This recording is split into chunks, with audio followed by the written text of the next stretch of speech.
কবে যে ছুটি পাবো এই কাজ কামের থেকে নিজেও জানি না। তো ভিউয়ার্স আসসালামু আলাইকুম, সবাই কেমন আছেন? তো কাজ করতে চলে আসলাম এবং সারাদিনের ব্লগ নিয়ে হাজির হয়ে গেলাম আজকেও। তো এখনও যেহেতু ওইভাবে ফেমাস হয়ে উঠিনি, আমার সারাদিনের ব্লগ দেখার মানুষ কি আর হবে? অবশ্যই একদিন হবে, আজকে নয়, কালকে নয়, আগামী নয়, 5 বছর পরে নয়, 10 বছর পরে তো অবশ্যই হবে, যদি আমার ধৈর্য থাকে আর কি না। সেই ক্ষেত্রে ওই পর্যন্ত হচ্ছে আমার ব্লগ দেখার জন্য কত অডিয়েন্স থাকবে, কমেন্ট করবে আর কমেন্ট করে বলবে যে রিপ্লাই ভিডিও চাই, রিপ্লাই ভিডিও চাই। কত মানুষ দেখি বড় বড় কন্টেন্ট ক্রিয়েটররা রিপ্লাই ভিডিও দেয় তার অডিয়েন্সদের, ও মাই গুডনেস। তো আমি ভাবতেছি আমার সেই সুযোগটুকু হবে কি না, কারণ আমার ধৈর্য আর কুলাচ্ছে না, কারণ আমার মাথার চুল পড়ে যাচ্ছে, দুদিন পর পেকে যাবে। আর কত বুড়া বয়সে আর কত ধৈর্য সহ্য করব নিজেও জানি না। এদিকে কাজকর্ম শুরু করে দিয়েছি। তো মাছ কিনে নিয়ে আসছিল, এখন তো মাছ কিনা মানে পুরাই লস, দেখে কিনতে হয়। বড় মাছগুলোতে ডিম থাকে, এই সময় মাছের পেটে ডিম থাকে স্বাভাবিক, আমরা ভালো করেই জানি। তো মাছ ভিজালাম, মুরগি ভিজালাম। তো মুরগি টুরগি সব ফ্রিজে রাখা ছিল, দেওয়ার সময় ছিল না, জানেনই তো আমি যেহেতু জব করি আমার সময় থাকে না, ফ্রিজে ঢুকে রেখে দিই। তো আজকে যেহেতু বাসায় ছিলাম, যার জন্য হচ্ছে এগুলো সব পরিষ্কার টুষ্কার করে রান্নাবান্না শুরু করে দিচ্ছিলাম, জাকানাকা জাকানাকা করে এই যে রান্নাবান্না শুরু করে দিচ্ছি। তো এটা রোস্টের মুরগি ছিল, অনেক দিন হয় ব্রয়লার মুরগি খায় না। তো বলছিলাম যে ব্রয়লার মুরগি আনো, কিন্তু না, রোস্টের মুরগি নিয়ে আসা হয়েছে। তো আসলে কক মুরগি না কি মুরগি বলে ওটা আনা হয় না, কারণ ওটা আনা মানে গরু মাংস কিনা একই কথা। কারণ দেশি মুরগি আমি কিনি না, কারণ ঢাকা শহরে থাকি, আমার একটু হিসাব করে চলতে হয়। তো বড়লোকিভাবে চললেও তো হয় না বাবা।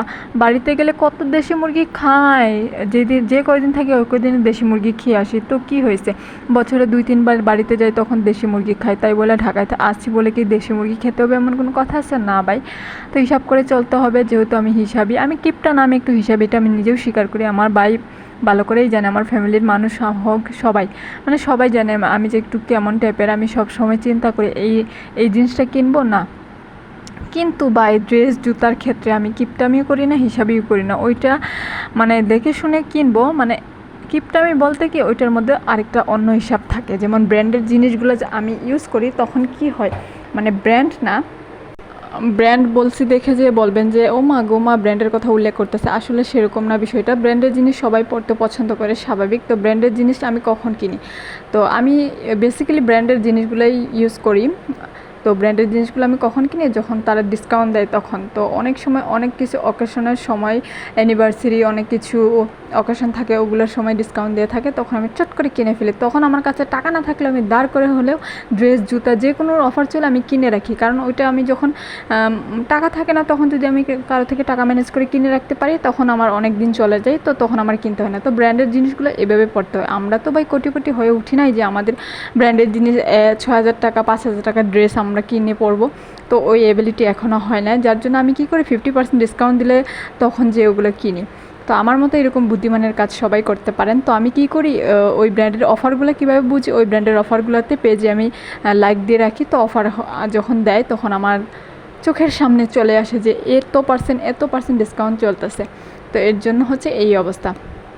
তো যাই হোক, মুরগি টুরগি এগুলোর ব্যাপারে তো আর অফার থাকে না। তো সুপার শপগুলোতে অফার থাকলেও কত টাকা থাকে, ফ্রাইডে স্যাটারডে দিন থাকে। গরু মাংস যদি 800 টাকা হয় 50 টাকা অফ থাকে, তো ওইটা কিনে তো আমার লস, যার জন্য আমি ওগুলোর দিকে নজর দিই না, যার জন্য একটু হিসাব করে খেতে হয়। তো এইভাবেই কিনি আর কি না। মুরগিগুলো কী করে, 500 টাকার মুরগি 50 টাকা অফ দেয়, 50% অফার দিত জামা ড্রেস জুতার মতো, তাহলে আমি অবশ্যই যে সুপার শপ থেকে কিনতাম। তো কসমেটিক্সের ক্ষেত্রে আমি অবশ্যই সুপার শপ থেকে কিনি। তো আমি আবার আহামরি এমন না যে আমি মেকআপ টেকআপ ওইগুলো কিনি, জাস্ট একটু নর্মালি ফর্মালিটি মেনটেন করে না অফিসে যাওয়ার জন্য, সিম্পল একটু নর্মাল ক্রিম ওইগুলো কিনি। তো সুপার শপ থেকে কিনতে যাই, একটু ভ্যাট দিয়ে হলেও কিনি, মাঝে মাঝে হিসাবি থেকেও একটু ছাড় দিতে হয়, কারণ নিজের স্কিন বলে কথা, খাওয়া দাওয়া, স্বাস্থ্য বলে কথা। তো এদিকে গল্প বলতে বলতে আমার রান্না শেষ হয়ে যাচ্ছিলো। আর কি বলবো, বকবক করতে করতে মাঝে মাঝে মাথায় থাকে না যে কী বলবো। গল্প শোনাতে শোনাতে আমি বেহুশ হয়ে যাচ্ছি। তো জানি না যখন এটা সাকসেস হবো তখন কি আমি এই গল্পগুলো বলতে পারবো কি না। তো এখনই যেহেতু, তখন অবশ্য হবে, কারণ হাতে যখন মামু আসে তখন দেখবেন যে আপনার এমনি উৎসাহ বেড়ে যায়। তো ওই মামুটার যদি কোনো দিন দেখা পাই তাহলে অবশ্যই সেটার গল্প আমি আপনাদের সাথে শোনাবো। কেন শোনাবো না ভাই, আমার ভিডিওগুলো আপনারা দেখতেছেন, আপনাদের শোনাবো না? হয়তো আপনাদের কিছু দিতে পারবো না, বা ওই রকম অ্যাবিলিটি হলে তো অবশ্যই দিব।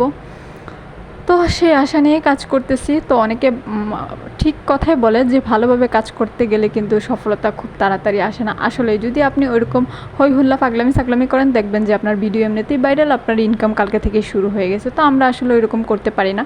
তো যাই হোক, যে যেভাবেই যে ফ্যামিলি থেকে আসি না কেন, আমরা হচ্ছে ভদ্র ফ্যামিলির মেয়ে বলতে গেলে।